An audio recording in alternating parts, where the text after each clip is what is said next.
health insurance, and it's very limited in Delaware because there is some bottlenecks and roadblocks in the insurance commissioner's office, and I think that's something that needs to be addressed. As far as workers' compensation goes, I think that's similar. I guess this is related because I really don't deal with too much with workers' comp, but I do deal with unemployment from time to time. And I've engaged that once, and it was really mutually disastrous for myself and my employer some years ago.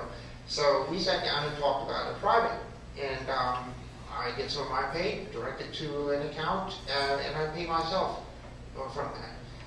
And as far as minimum wage goes, I think the fallacy is you just keep cranking up the money, and you get somebody minimum wage of $10 or $50, etc. The economy is going to follow shortly along with that. So I think it's a fallacy. People need to get paid for what they're worth and to work for what they get paid for. And I think the minimum wage is a mistake. Thank you. Thank you. Okay, we can take another question from the audience. Dennis, I'm going to go ahead and try to answer that question if that's okay. Did I? I didn't mean to skip you, Ernie. Let's let Ernie Lopez talk about workers' comp, health insurance, and minimum wage. Thank you. Thanks for keeping me on track. It's my pleasure. Thank you again thank you, Rob, for the question. Three important areas, especially for the majority of us here in this room.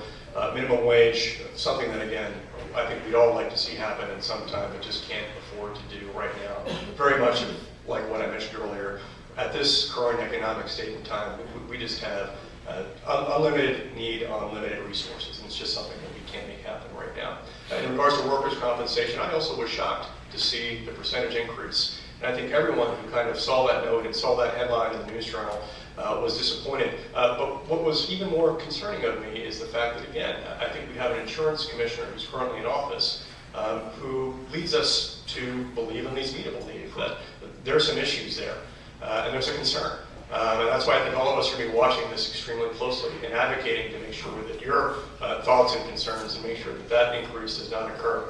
The final issue in regards to health insurance, 4 out of 10 Delawareans receive some sort of subsidized health care from the state. That is unsustainable. And as healthcare costs continue to be a driver for our small businesses, we need to be doing all that we can to make sure to minimize that impact on you. Thank you. All right. Did I get everybody? Okay, let's move on to the next question. Mr. Frederick, did you want to pose a question? Okay. You were just trying to keep me on track also, right? Okay. I appreciate it. We need all the help we can get. How about, yes, sir? I just want to follow up on the green energy question. If you had the final vote and deciding vote on continuing or expanding the subsidies for Fisker or Bloom Energy, would you vote for or against? Okay, continuing the subsidies for Fisker or Bloom, would you vote yay or nay? And Wendy, you're up. I guess it's far short than 1 minute. I would vote against. I don't think it needs to be subsidized. I think that it belongs in the private sector. If it's going to float, it's going to do it on its own. If it's going to sink, we surely don't need to take any additional tax dollars down that hole. It doesn't sound to me like those are good ideas to begin with, and I think, as I heard, some of the technology is already uploaded. Again, I don't think the government getting involved in things like that is appropriate. Private sector is the way to go. Thank you. Okay. Ernie. So many of you have told me over the last few months, Ernie, help us expand our local business. Help put things into place and laws and eliminate regulations that are hindering us from growing and hiring more employees and being able to expand our margins. There's been too much of a focus in our state government right now into bringing outside interests to our state that aren't proven winners. And unfortunately, we've suffered because of that. And as a member of the Delaware State Senate, I would not be casting any votes in favor of either of those two because of the fact that, again, there wasn't any proof. There wasn't enough substantial evidence that proved their success without the government subsidy. The private sector never stepped forward enough, and that was a serious concern that I had. Okay, Andy, Fisker, and Bloom, yay or nay? I think every time you look at an investment, you have to be fairly critical, just as I did when I looked at the destination station, just as I do in every time I make an investment in small business. And I think there's nowhere that you can better understand where we are in state finances and the investment in our economy and in ideas than when I see that at the Delaware Economic Financial Advisory Council and the state's finance committee. And we've seen the critical impact of those investments on our state finances. And quite frankly, we're looking at how we are going to make those up going forward.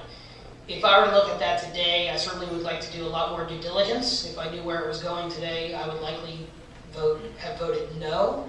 But I can't be honest with you, I haven't seen the prospectus that was done on it. I can't tell you the investment and the research that was done on it, and I'd have to consider the merits of what was in front of me at that time, and what would that be different today. Okay, thank you.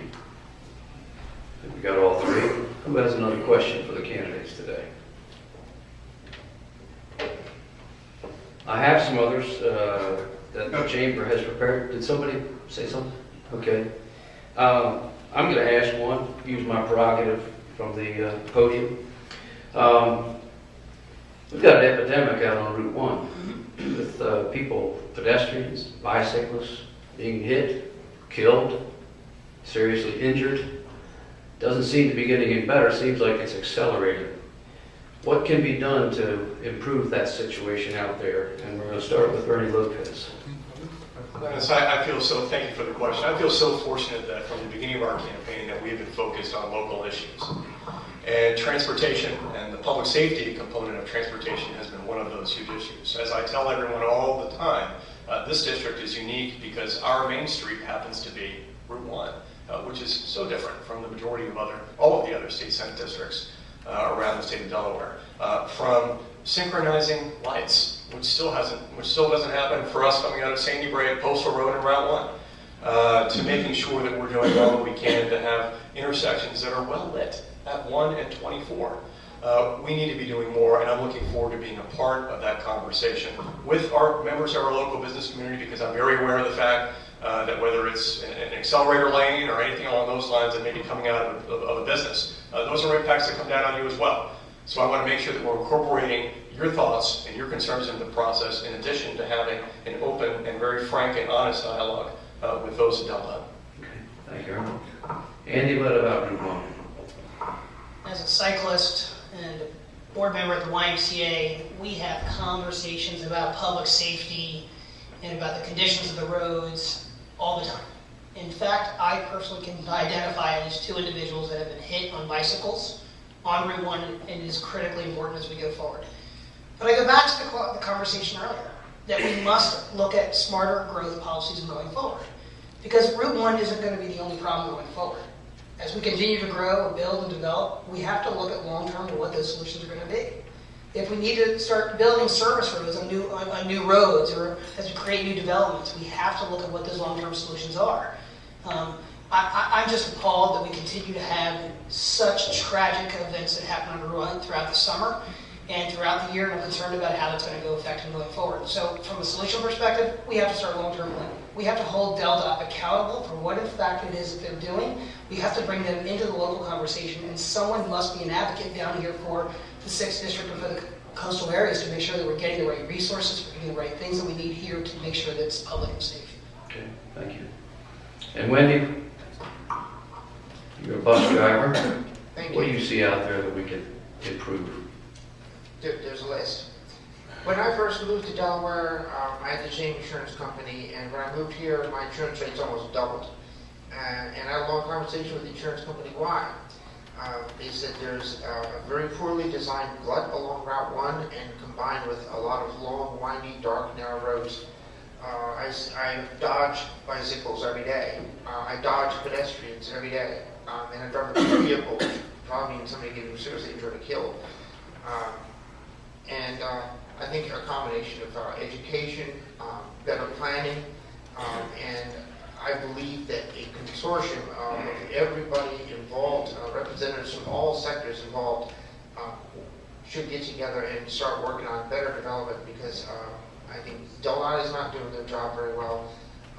I think their bike paths are a great idea, but also I think they need to be funded from, say, some sector of the bicycle community. I've seen summer or seasonal students, kids walking across the road in the middle of the highway, jeopardizing their lives. Thank you. Okay, thank you, Wendy. got time for one more question. Somebody out here have one, or I can go one of the chamber questions. Okay. Here we go. Let's go to this. This is important. Tourism is a major component of economic development and jobs in the 6th district and throughout the state. Do you see year-round visitation as a positive or a negative issue? If you see year-round visitation as a positive, how would you make it a reality? And if you see year-round visitation as a negative, what are your reasons? So year-round visiting, good, bad, make it better, make it go away. We'll start with Andy Staton on that one. Positive, and more positive. After living here full-time for 10 years and visiting for just about 40 years, I can't think of any better day to take off and actually be a tourist for the day. Because I think whether I can do that in June or December, I'd love to see the tourism grow here. Because it can only benefit every single person in this room. What do we need to do? Well, I think tourism is a market-driven activity. So if you got a good idea, start it. If it's going to attract more people to come into the area, let's do what we can to support it. I mean, there's no other reason why we can't continue to expand and to grow and to do some of the things we're already doing. Some of the great things the Chamber is sponsoring on the weekends, but how we can leverage and benefit other activities and opportunities for the small business community here. So I'm all in favor of it because it puts more people back to work and there's more opportunity. Great. Thank you, Andy. Wendy? Year-round, good? I'd echo Andy. I think it's all positive. I would love to see a little bit less of the summer blood, but basically that's what beach life is all about. I would love to see some of that spreading out to the other seasons. And personally, I tend to avoid Rehoboth because of the traffic, but I got enough headaches all year round with it. But I'll visit Rehoboth personally off-season because it's simply a little bit more peaceful and calm and not quite so rushed. But I think leveling out or increasing visitation and tourism off-season and promoting what is so beautiful about the beach and general Delaware area off the peak season. That's a personal view, but I'm all in favor of that. And I think it's a very positive thing. All your business. Okay. That's always a good thing. Thank you, Wendy. And Ernie Lopez, year-round tourism. Somewhere up in central Pennsylvania today, some guy was dreaming about having a Nicoboli. And here we are, in a place where we can have that and so many other wonderful things year-round. It's why we love this area. It's why the people that are sitting here at this table, we want to represent this area and do all that we can in the Delaware State Senate. But this is such an amazing, dynamic place.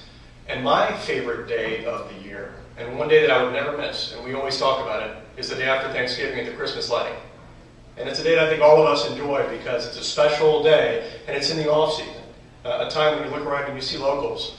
But it's also a time when one day I want to look around and see other folks making it a family tradition to come from other places and enjoy how special that is. Because this is a wonderful place year-round that I'm looking forward to being a champion for, and in the same way that all of us enjoy it so much, in the same way that all of us care about this area so much, we can do more and we can do better, and I'm looking forward to doing that in this unique place where we can leverage that resource of coastal tourism to the max. Thank you very much. And thank you all for attending today and posing your questions, and thanks to the Chamber for having the forum today, and especially great thanks to these candidates who want to serve us in Dover in the 6th Senate. So let's give them all a nice round of applause.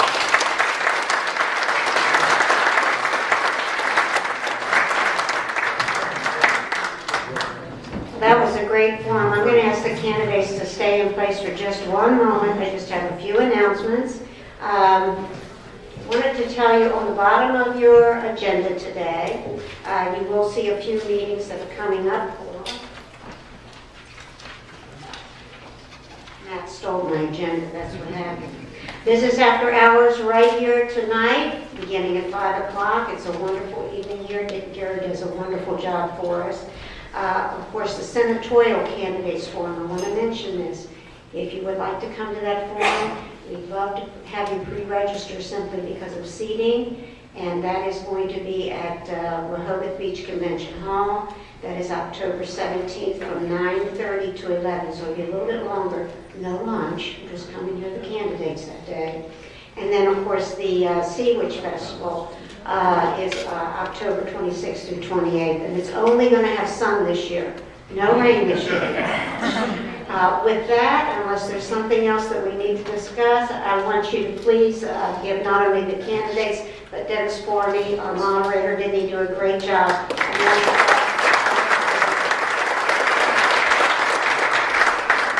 I almost forgot Monty. Monty, our timekeeper. You get your own round of applause, Monty.